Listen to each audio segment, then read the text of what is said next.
The University of Detroit Mercy presents another brand new episode of Ask the Professor, the radio show on which you match wits with University of Detroit Mercy professors in an unrehearsed session of questions and answers. Today's program was recorded using Zoom video conferencing technology. The University Tower chimes, ringing another session of Ask the Professor, the show on which you match wits with University of Detroit Mercy professors in an unrehearsed session of questions and answers. I'm your host, Matt Maggio, and let's say hi to our panel for today. To my left from my screen, it's Professor Dan Maggio. Hi, Matt, and welcome, everybody. Thank you for this return to some sense of normalcy amid all the chaos and the uncertainty. So absolutely, we're very glad to have you here, and you are one of the very few people, the only person, no, we have a couple wearing headsets, so I always feel like you're going to ask me to call in now to order World Book Encyclopedia or something like that. I was thinking more pilot, but that's okay. Oh, okay, all right, yeah, that works too. Professor Mara Livezey is here with us today. Hello. How's it going, Mara? It's going great. Haven't showered in days, but you can't tell. Last day of lab today, right?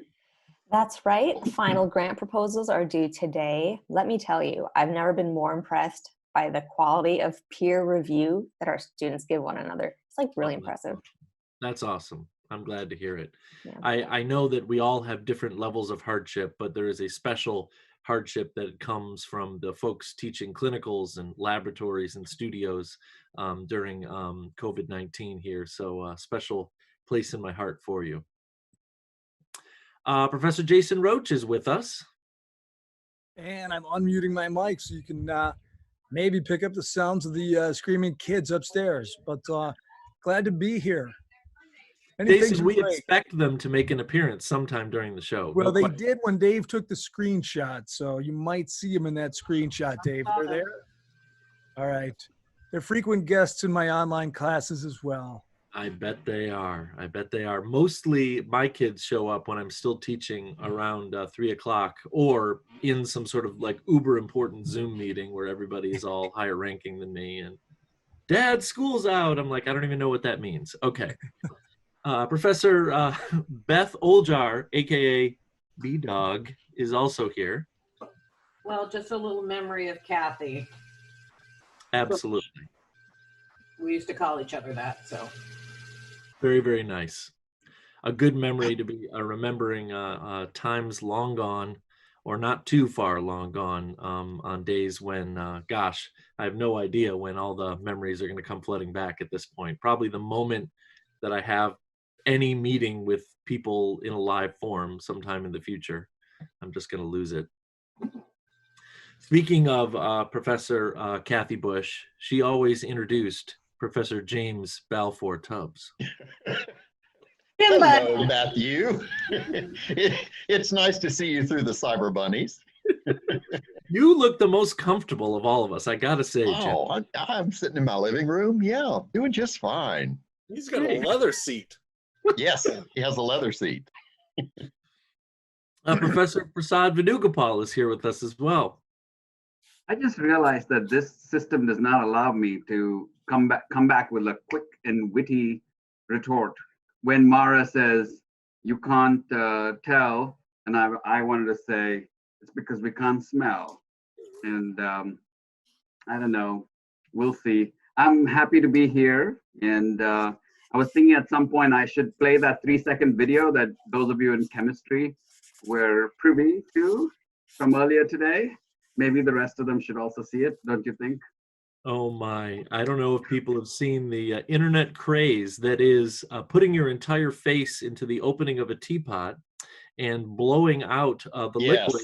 Yes. Somebody dared Prasad to do it. Son of a gun, he did it on video this morning. Did you blow out a full cup full? I got it into a coffee cup. Clean Impressive. stream into a coffee cup about, 10 centimeters away. Impressive. It's the reverse neti pot. Yeah, exactly.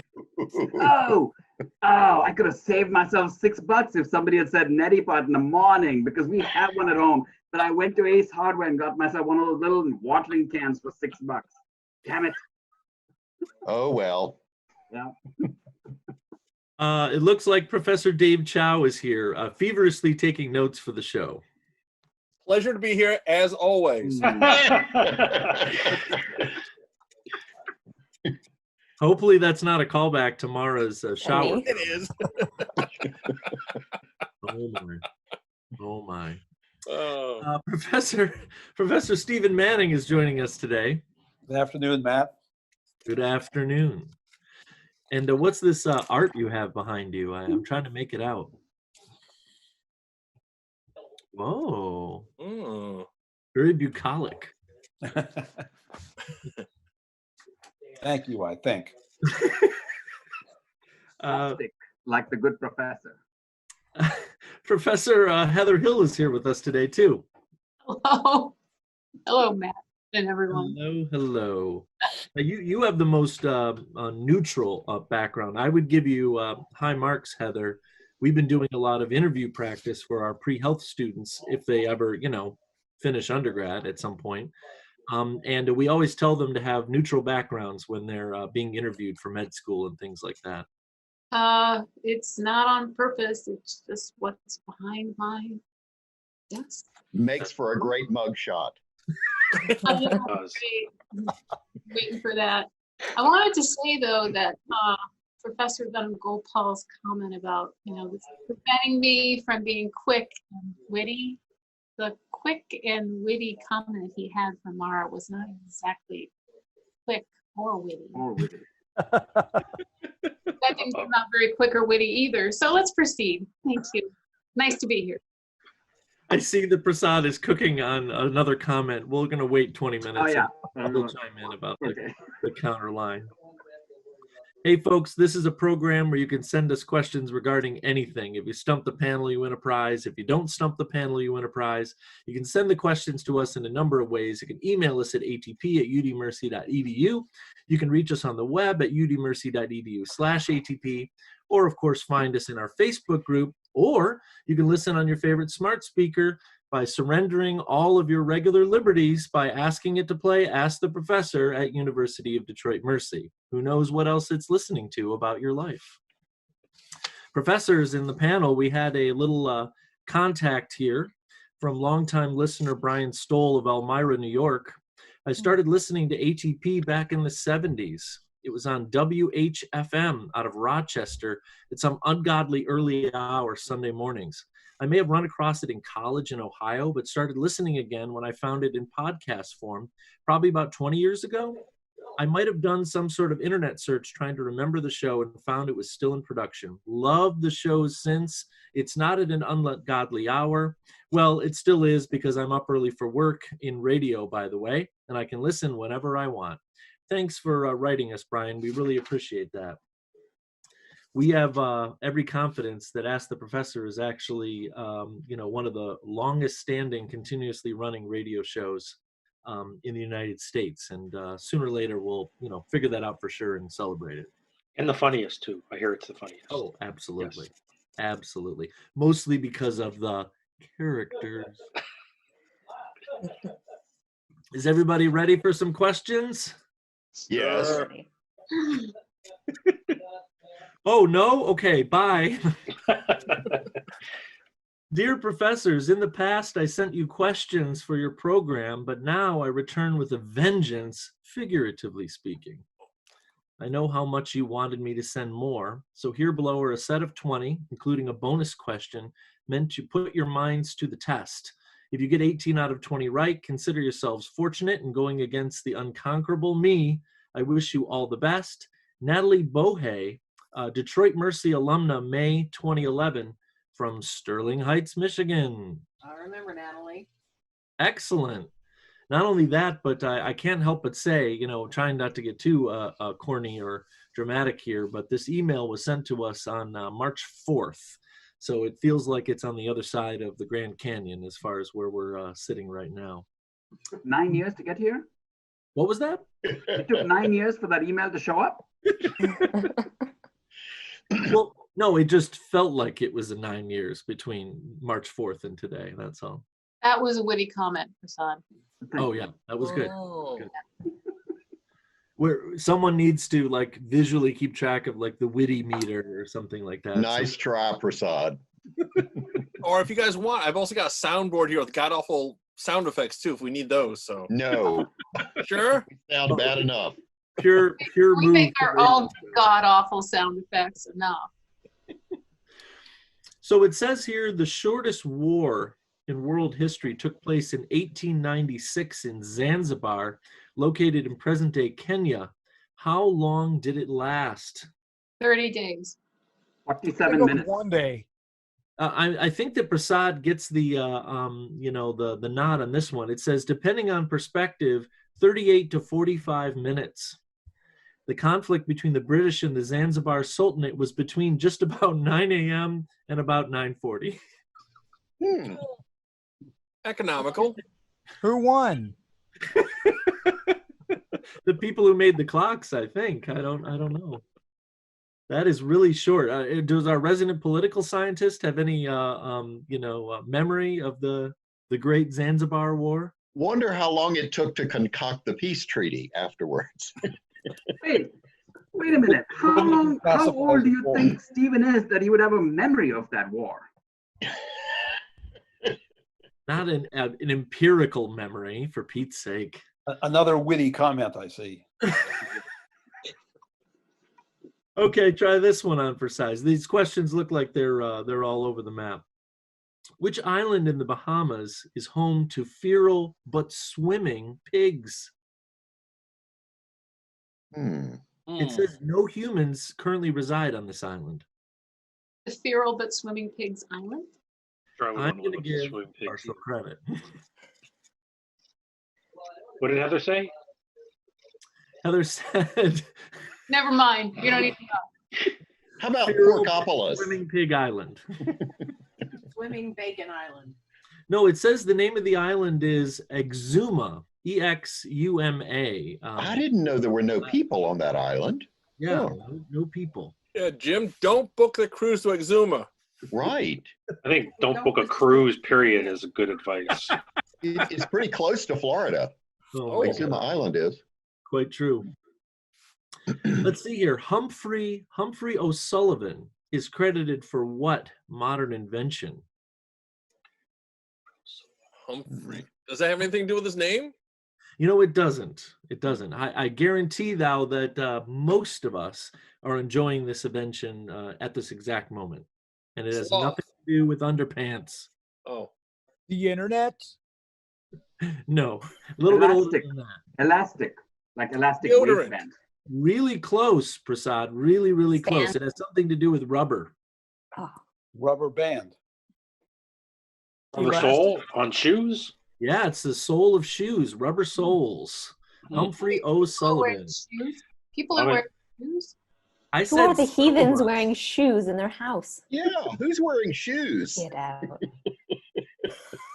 I thought the Beatles invented rubber sole. Nice, nice. Different Try this spelling. one on for size. True or false? When author Tom Clancy died in 2013, the cause of death was suicide. False. False. False. Yeah, first shot for all. It is true that it is false. Oh. Clancy died of an undisclosed illness, and in the end, we really don't know why he died because his death is shrouded in Clancy-esque mystery. Mystery. Maybe you have to read his latest book to find out. Well, you better be ready to sit down for like 10 days. Those suckers were like James Michener, you know what I mean? Yeah. Well, couldn't we go to Exuma Island and dig him up to find out? With the Eat off pigs. all the pigs. If they're feral pigs and swimming, he's been eaten by them already. Yep. How big do feral pigs get? That's a good question. Is that Bigger the than next whistle question? pigs. Hey, they make great pork buns. Oh my gosh. Sorry, man. First Friday after Lent, it's time for pork buns. Right. How many pork buns does one feral pig eat? In what country is the famous Rock Palace located? It's a former residence of a royal family until the country's major revolution in 1962. Madagascar? It's not Madagascar. 1962. Rock Like somewhere in Central Eastern Europe or something. Actually, it looks like it's the Middle East, Beth. Shows what I know. Egypt? I mean, the Rock Palace sounds pretty rockin', if you ask me. What, like Harpo's? Is it the UAE? It's not the UAE. It's not Egypt. The Qatar, Morocco? Syria. Near the Yemen. end of the alphabet. How about Yemen? Yemen. Yemen. Yemen. Yeah, it's Yemen. Hmm. The royal family of Yemen until 1962 lived in the Rock Palace. Do we know why it's called the Rock Palace? Was it Yeah, it made doesn't up say. in the rocks or in the side I of a would mountain? say so, but They they go just to the really like paper bare and metal. scissors palace after that. A sandwich made with ham, Gruyere, and 2 slices of bread smothered in bechamel is called what? Monte, Delicious. Delicious. Yeah. Was that, Beth? Monte Not Cristo. gonna eat it. It's not a Monte Cristo, though. It's not. Has to be fried, doesn't it? Or Monte- Yeah, fried with sure with like jam or Croque monsieur. Yeah, that's exactly what it is. It's a croque monsieur. That's right. A Very breakfast good. sandwich in France. Yes. That is a lot of cheese, and I got no problem with it. No. Before the 70s, PBS was formerly referred to by what acronym? Whew, this is going to take a couple older Xers to answer. Dave, you don't already know this? Was it Oh, like the PTV? Children's Television Workshop or something like that? No, no. Before the 70s. I know you APM? said something. What was that, Jason? APM, American Public Media? That's actually a good guess, but that's not it. It was a different acronym. PTV. Nice, nice. Prologues, transitions, and viewpoints. No, it was called NET, NET, for the National Educational Television. Okay. The Great Experiment. I gotta say, if you haven't seen it yet, and everybody's got at least a little bit of time on their hands, PBS did a wonderful retrospect on the anniversary for Sesame Street relatively recently, and I was blown away by how emotional it was for me listening to a whole bunch of old songs and seeing the people who were the characters on the show, not the Muppets, still alive and talking about their experience. It was pretty awesome, I gotta say. Everything will be all right with the world as long as we still have Sesame Street. Right. In the end, I was raised by that show. Looking back, there's no question about that. And Mr. Rogers reruns. Of course. In February 2020, a YouTube video showed this Detroit Chaldean Catholic priest impressing Josh Groban with his performance of To Where You Are during one of Groban's concerts. Who was he?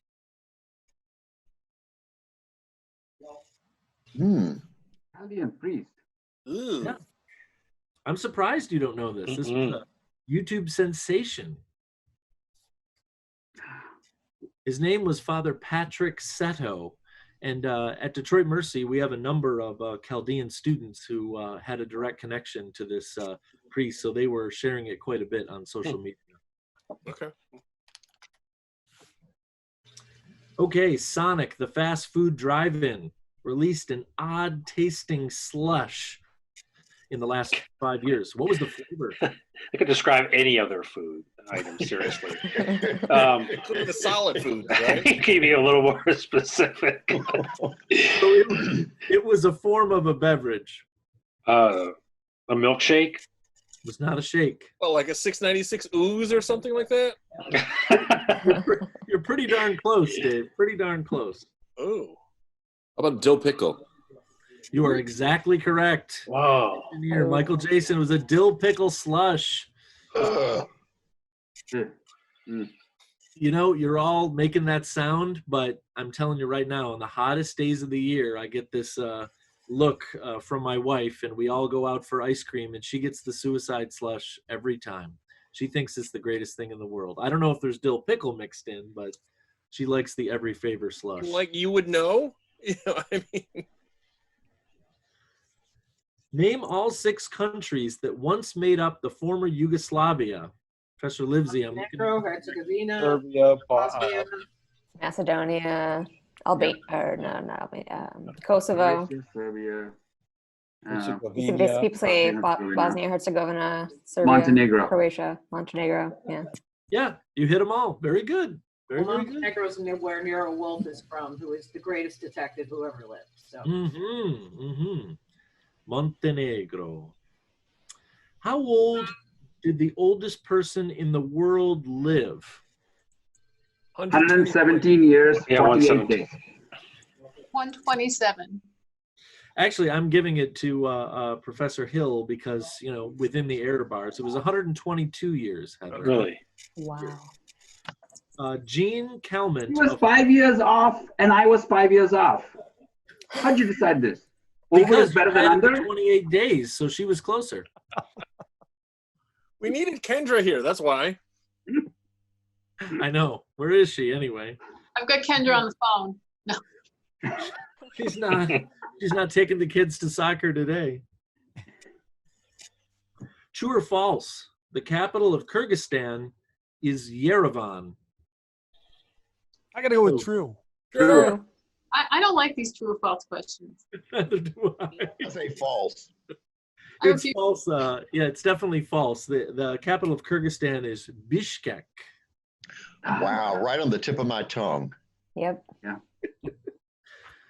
In 2012, this British operatic pop singer announced she was making a trip to the International Space Station and sing while up in space, but then withdrew in 2015. Who was it? Sarah Brightman? Yeah, it was Sarah Brightman. That's right. Dan knows this right off the top of his head. For sure. Ex-wife of British Andrew Lloyd operatic Webber. pop Yeah, yeah. Which I don't get, but that's another story. We could take that up on the next show. You know, up there on the list of questions that I never thought we'd ever get, and where the heck is this from? How long was the longest piece of rope ever manufactured? 6 miles. Gosh, I can't do the feet conversion. Half If you've a mile. given me meters, That would be 30,000 feet, 31,000 feet. 6 it's miles? 500 meters. less than 30,000 feet. Oh. It's not that big ball of twine that's sitting in Indiana or Kentucky or someplace, is it? But that's multiple pieces put together. Oh, I didn't know that. 22,000 feet. No. Are we still it says guessing? here it's only 823 feet long, but it was a single that's it? contiguous- That's hardly a record, a notable record. come on. I'm sure Mars Cat can hack that up in 5 minutes. Oh, she could. Oh, you still have your cat. Oh. Yeah, All right. she's on my lap now. This sounds like one we can do if we want to get in the Guinness book. All we got to do is make it like 900 feet and we're in. Yeah, Okay. let's make some rope. Yeah, do it. Hey, Nothing here's else to do. long enough. We could probably, you know. Yikes. Oh, sorry, Dan. Jason, you start, and when you get to about like 400 feet, call me. My 3D printer might run out of rope yarns material before then. I've got enough dryer lint though. True. More musical, as in stage musical trivia here. Claude Michael Schoenberg and Alan Boublil, the creators of Les Miserables and Miss Saigon, wrote a sung-through musical based on an Irish historical figure called the Pirate Queen. What was her name?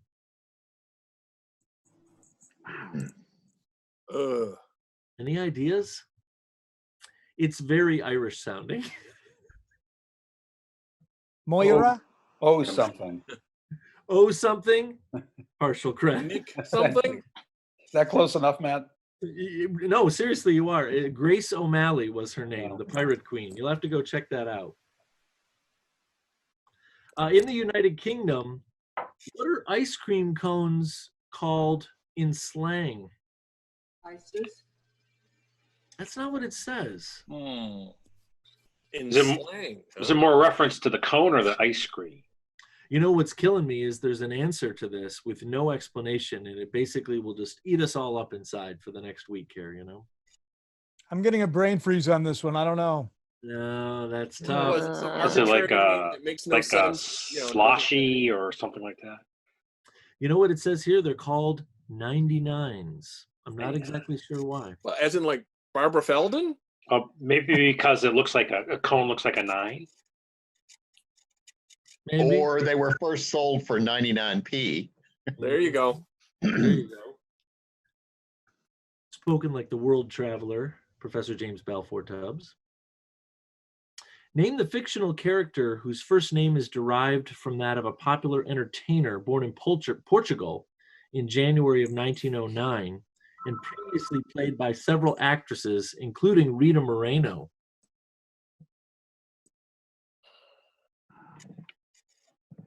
Where's our Rita Moreno ringer when we need one? Just to be absolutely clear, we said fictional character, right? So this fictional character is from a video game that was very, very well known for being educational. Based Carmen on San Diego? Yes. Carmen San Diego, yes. Oh, Oh, yeah. Mm-hmm. I Who was was gonna making a guess Zelda. resurgence recently? I don't know. who was gonna guess Zelda? That was me. That's a good guess. That was a good guess. Yeah. Sir Edward Elgar set a music to a poem written by St. John Henry Newman. What was it called?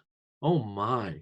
This might be the most esoteric question we've ever been asked. I have no other information. Sir Jerusalem? Edward Elgar set to music a poem written by St. John Henry Newman. What was it called? Was it Jerusalem? No, but when you made the j sound, I got like really excited, like you're gonna get it right off the top of your head. Jabberwocky? No. The Dream of Gerontius? Oh, hadn't heard of that one. I don't know what to say. Let's see if we can redeem ourselves here near the end with a couple other ones. Which well-known Western university has its own TV studio producing a sketch comedy show called Studio C? Studio what? Sorry. Studio C. UC Berkeley? No, it is the UCLA? last. I'm sorry, Jim? UCLA? Nope, it's the last university that you think it would be producing a comedy show with its own TV studio. Is it in Utah? Yeah. It's Brigham Young? Yeah, Brigham Young. BYU. Yeah, it's Brigham Young. Oh. Yeah, they're not very I find funny that people. Out of the ordinary. Oh, Do they tape it in their underwear? I really hope so. That was a Not- more yes. Just their underwear. I heard it's a show filled with witty and quick retorts. All right. And I'm I sorry. studied in Utah, so I know. One question left on this set. Thank you so much for sending these in, Natalie. This is awesome. And of course, Professor Oljar remembered you. So very memorable days here on the McNichols campus where none of us are right now. How many pounds did Henry VIII weigh at the time of his burial? 300. 412. 450. No. I would say 310. More than 310. 550. Less than 550. Okay. 436. 370. 436. All right, I've set the upper limit, so I'll let somebody else take over. Where's Kendra? $1. $1. 502. The actual retail price of Henry Prasad, you said 502? Mhm. Okay, that's still a little bit over. According to popular logic, it was around 400 pounds. 400. Ooh, good grief. How many pallbearers did he have? 400. One for every pound. What makes it worse is that he was only 4'10". Wide. That's true. Heather, he was that height? He would have been fairly short. Yeah. People back then were not that tall. Yeah. Probably would not have been more than 5'2", probably. Yeah. Yeah. My professional opinion is that ain't right. Oh, I Dave. think disgusting is a better word. Oh my gosh. Well, we've reached the end of our recording session here. This has been a ton of fun. It's been a great catharsis for us too. The first time we've recorded since late February, again, on the other side of the Grand Canyon. We hope that you all are staying safe and well, but the time has come for us to say goodbye. Heather. Bye-bye. Steven. Bye, Matt. Dave. See ya. Prasad. What can one say after underwear? Bye. Jim.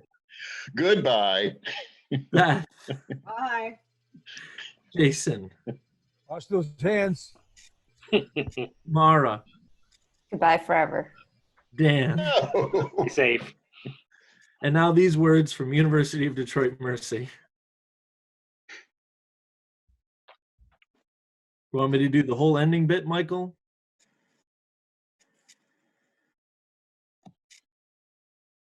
Yeah, that would be good since it's going to sound.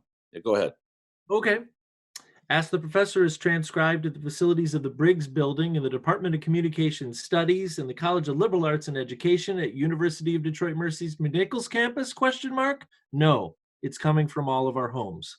Ask the Professor is produced and technically directed by Michael Jason with help from Brian Masonville, and our executive producer is that guy over there, Professor Jason Roche. Until next week, I'm your host, Matt Maggio.